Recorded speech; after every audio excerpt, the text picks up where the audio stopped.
Cube Radio. Salut, c'est Charles Dran avec l'équipe dans 5 minutes. On s'intéresse aux sciences, à l'histoire et à l'actualité. Aujourd'hui, on parle de Jéricho. Ce nom vous dit peut-être quelque chose. C'est le plus ancien village du monde. Il est situé en Palestine, en Cisjordanie plus exactement. On en parle parce que l'UNESCO vient d'ajouter les ruines de ce village dans sa liste du patrimoine mondial de l'humanité.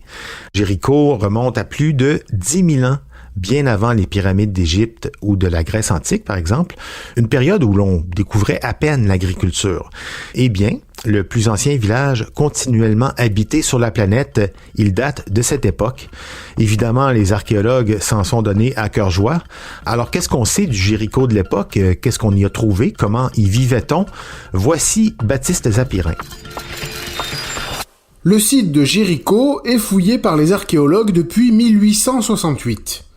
De ce qu'on a pu en trouver, l'histoire connue de cet endroit commence vers les 12 000 ans avant Jésus-Christ. Des groupes de chasseurs qui couraient après des gazelles sauvages, des chèvres ou des sangliers se seraient installés sur ce bout de territoire de l'actuelle Cisjordanie, à environ 40 km à l'est de l'actuelle Jérusalem. Il faut dire qu'il existe sur place une source d'eau permanente qui transforme ce coin de désert en une magnifique oasis au climat tropical, avec des palmiers. Mais à cette époque, qu'on appelle le Dryas, le climat était plus froid et il était impossible de s'installer nulle part de façon permanente. C'est donc au début de l'ère géologique de l'Holocène, vers 9400 avant Jésus-Christ, il y a 11 000 ans donc, que Jéricho commence à être réellement habité, à l'année longue, à la faveur d'un climat qui se radoucit.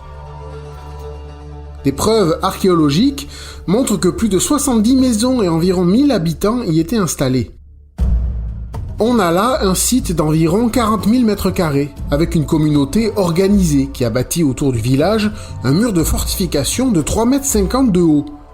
Un mur pour se protéger des ennemis et vraisemblablement aussi des inondations. Et alors il était en pente ce mur, ce qui rendait son escalade très difficile. Malin. Les habitants de l'ancienne Jéricho ont même bâti une tour en pierre de 8,50 m avec un escalier à l'intérieur de 22 marches. Peut-être un bâtiment de fortification, peut-être un lieu de culte. En tout cas, cette tour a été longtemps considérée comme le plus ancien édifice public du monde. Mais bon, ça c'était avant la découverte des tours de Tel Caramel en Syrie. Tout ça est assez incroyable car à cette époque, on le rappelle, la poterie n'a même pas été inventée encore. Les maisons datées de l'an -7000 ont été fabriquées en briques de terre ou en argile, sans doute à l'aide d'outils de pierre, des archéologues en ont trouvé sur place. Des maisons d'abord circulaires, puis rectangulaires, avec des fondations de briques et d'argile, et des toits plats mélangeant roseaux et argile. Les murs étaient épais de 50 cm, et à l'intérieur, ils étaient recouverts par une sorte de plâtre, qui créait une surface lisse, mais sur lesquelles on a pu découvrir des traces de décoration, dessinées avec des empreintes de pouces. C'étaient aussi des cuisiniers délicats.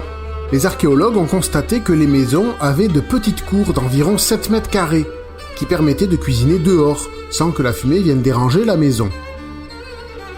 Parlant de manger d'ailleurs, on l'a dit en début de chronique, l'humanité en est à cette époque au début de l'agriculture. En fait, on pense que c'est un facteur qui a permis ces premières sédentarisations, ces premières installations permanentes. Surtout dans un endroit aussi fertile comme ici. On y a retrouvé des grains de type de blé et d'orge.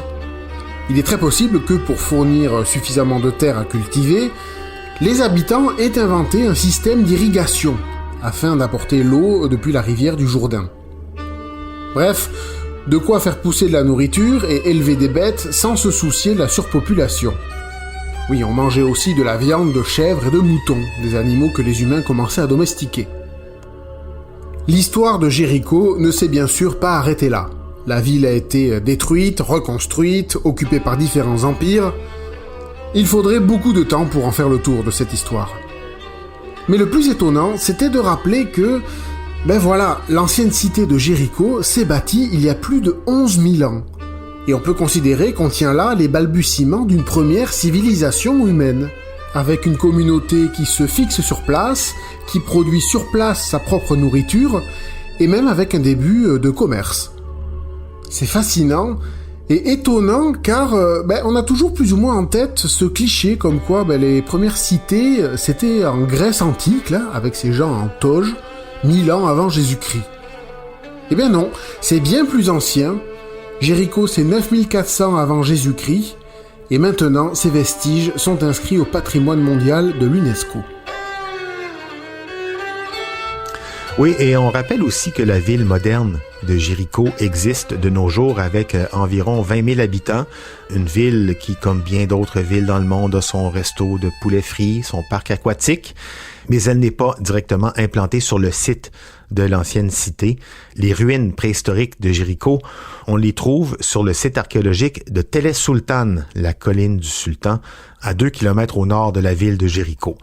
J'ajoute enfin que la nomination de l'ancienne Jéricho au patrimoine de l'UNESCO est contestée par Israël, qui ne reconnaît pas l'État palestinien, mais ça c'est une autre histoire. Merci Baptiste Zapirin, c'était en 5 minutes.